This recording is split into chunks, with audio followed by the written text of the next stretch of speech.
અમારી સમ્રાટ સમાચાર ચેનલ સબસ્ક્રાઇબ કરો, લાઇક કરો, કોમેન્ટ કરો અને જોતા રહો પળે પળના દરેક પ્રકારના સમાચારો.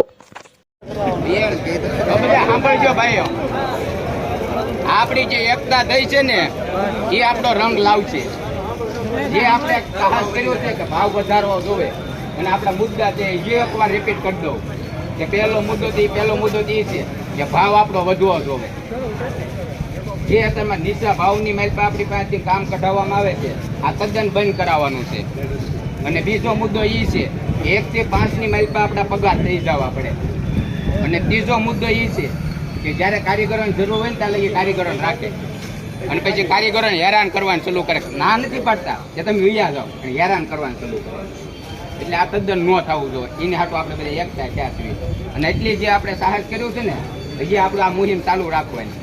જેથી કરીને તમે જો તમે મને અહીંયા આવ્યો ને એટલે તરત જ જાણવા મળ્યું કે આપણો જે સાહસ કરેલો હતો ને નિષ્ફળ નથી ગયું, એ સમર્થન લાવ્યું. કારણ કે આપણા સમર્થનમાં અહીંયા પોપટભાઈ લોંગડી વાળાનું ખાતું હાલે. હવે એના 10 ઘંટીના કારીગરો આપણા સમર્થનમાં જોડાના. સવાર દિને એવડે લોકો કોઈ દાદર નથી રહ્યા. તો આવી હિંમત બધા કારીગરોમાં આવી જાય ને એટલે આપણી જીત થાય. પણ આ હિંમત લાવી એ આપણા હાથની વાત છે. આ હિંમત લાવી ને આપણા હાથની વાત છે. અત્યારમાં આપણું શોષણ થાય છે છતાંય આપણે બેઠા રહેવું અને મૂંગા થઈને બેસશું તો આપણું કોઈ જાતનું આવનારી પેઢી આપણને ગાળું દે. આ અમારા બાપ દાદા ન કર્યું ને એટલે અમારા નીચા ભાવમાં અને અત્યારમાં આપણે ભાવ વધારે ભાવથી કામ કરતા હોય ને તો આપણા છોકરાઓની ફરીવાર એ આ લાઈનમાં આવશે ને તો એ વધારે કામ થાય. એટલે આ હેતુથી આપણે બધાને સંઘર્ષ કરવાનો છે. અને આની મારી પાસે ખાસ એ નોંધ લેવાની છે બધાને કે કોઈ કાકરી સાળો કોઈ જગ્યાએ કરવાનો નથી.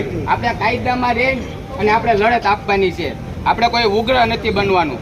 અને કારીગરોએ કોઈ એક ખાતાનો દાદરો કોઈના ચડવાનું નથી. કોઈ બંધ કરાવવા કોઈને જવાનું નથી. સ્વચ્છ રીતે બધાને કારીગરોને સમજીને આપણે હડતાલ પાડવાની છે. અને અત્યારથી આપણી આ હડતાલ ચાલુ થઈ જાય આવું મારું કહેવાનું છે. અને એટલે આમાં બધાય જોડાવ અને બધાય આપણી એકતા ઉઠાવીએ એટલે આ ભાવ વધારવો જ પડશે અને ચેટિયાને ઝૂકવું જ પડશે. એટલે બધાની રાય હવે શું છે એ જરાક કયો એટલે એ પ્રમાણે આપણે આગળ વધીએ. અને જો ખાસ વાત એ છે કે આપણે જો સમર્થનમાં સુરતથી નીવડે લોકો આવવા ક્યાં હોય ને તો આપણે આઈના જ છીએ. અને આપણે આ લડત ન આપીએ કે તો આપણે બંગડિયું પહેરી લેવા. બરોબર સાચી વાત છે. જો સુરતથી નીવડે લોકોને અહીંયા આવવું પડતું હોય તો આપણે હું બંગડિયું પહેરી છે. આપણે એકવાર મરદ બની જાવ કે હવે દાદરો ન ચડવાનું થતું જ્યાં લગી ભાવ ન વધે ને ત્યાં લગી એક જ બેહવું છે. આવું સાચે ઠોકીને કહેવું પડે. તો હવે આપણે ઈવડે સુરત વાળા ગુરુવારે અહીંયા આપણે આવવાના છે.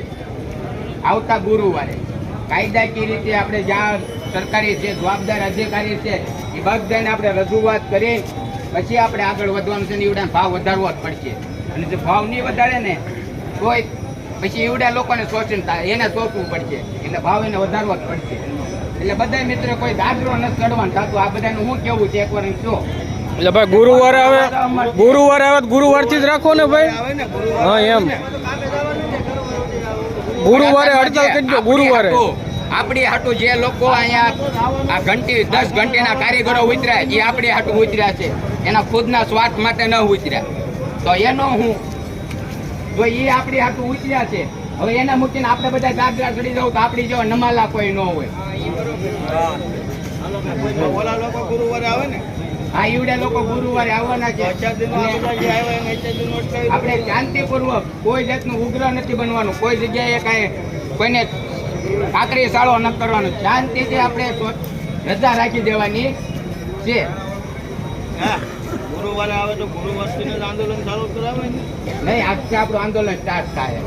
કારણ કે જે લોકો આપણે વિશ્વાસી આપણા ભરોસે જે લોકો દાદરા ઉતરી ગયા છે ઈવડા લોકોનું હું આ લોકો એટલા હોય બીજા લોકો પાછા જે કામ કરે છે એનું ઈવડા લોકોને આપણે મહેનત કરવાની છે.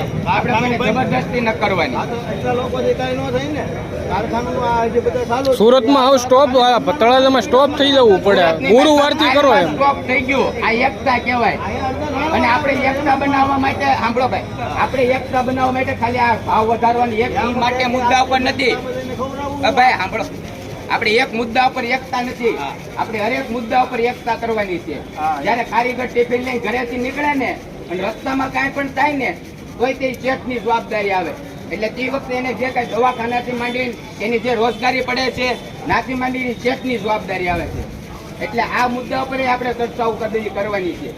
એકતા ખાલી આપણે ભાવ વધારવા માટે જે કારીગરોનું કોઈ જગ્યાએ શોષણ થવું ન જોવે, આની એકતા છે. અને બીજા નંબરમાં કોઈને 5 લાખનું અચાનક દવાખાનું ઘરની માલિક આવ્યું તો આ કારીગરોને કોઈને 5 લાખ શેઠ ડાયરેક્ટ આપશે? તો આપણી એકતા છે ને તો આમાંથી 50 રૂપિયા કાઢીને 5000 કારીગરે છે ને તો દવાખાનું ઊભું થઈ જાય.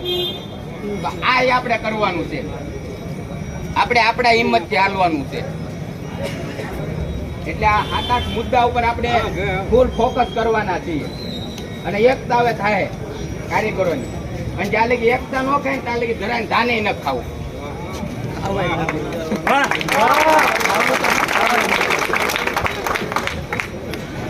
એટલે હવે છે ને કોઈ કારીગરો આ જે 10 ઘંટીના કારીગરો નીચે ઉતરી ગયા છે ને એનું આપણે જોવું પડે.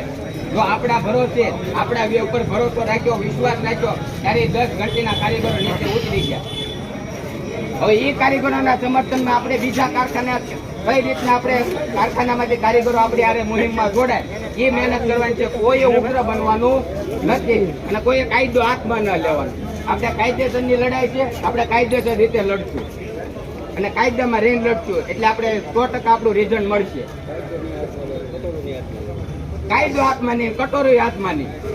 આ બે વસ્તુનું ધ્યાન રાખવાનું છે.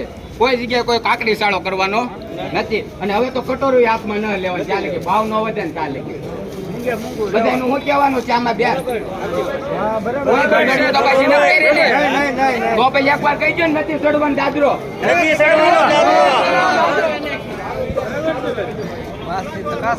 તો હવે આપણે કારીગરો સ્વૈચ્છિક રીતે રજા જાહેર કરવાની રહેશે. આ સોમવતી અમાસ કાઢી નાખો. અને હવે ગુરુવારે આપણે જે સુરત આવે છે તો સ્થળ એવડે સુરત આવે સ્થળ પછી કઈ રીતનું આપણે લડત આપવાની છે એ તેજીને આપણો કાર્યક્રમ છે. અને કઈ જગ્યાએ સ્થળ આપવું કોઈને યોગ્ય હોય તો અમને લોકોને કહો કે આ સ્થળ આપણે હાલવું પડશે. તો કોઈ પાસે જે એવું કઈ સ્થળ ધ્યાનમાં એને આપણે કયો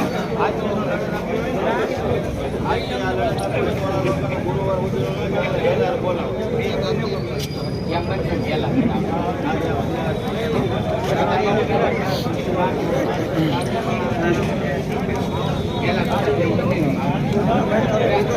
આમાંથી કારીગરો કોઈ કારખાને જવા વાળા હોય તો એ ઊંચો હાથ કરો કે અમે કામે બેહવાના છીએ. અને ન જવાનો એ ઊંચો હાથ કરો કે અમે નથી જવાના.